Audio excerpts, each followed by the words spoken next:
ఆయన తనదైన శైలిలో ముద్ర పట్టాడు. కుడి చేతిని ఇలా చూపిస్తాడు, ఎడం చేతిని నడుం మీద పెట్టుకుని ఉంటాడు. ఇలా ఉండడానికి కారణం నా పాదములను నమ్మండి.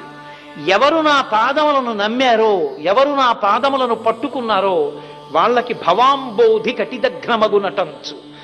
సంసారమన్న సముద్రం నడుం వరకే వస్తుంది, వారు నడిచి వెళ్ళిపోగలరు. నేనున్నాను, కాపాడతాను, నా పాదములను నమ్మండి అని సూచన చేశాడు. అందుకే ఆ ముద్ర ఇలాగే పెట్టి ఇలాగే నిలబడ్డాడు. మీరు ఆలోచించండి, కొన్ని చాలా కష్టం. కాసేపు ఇలా రెండు చేతులు ఎత్తి నించోండి, 10 నిమిషాలకు అది ఎంత కష్టమో మీకు అర్థమైపోతుంది.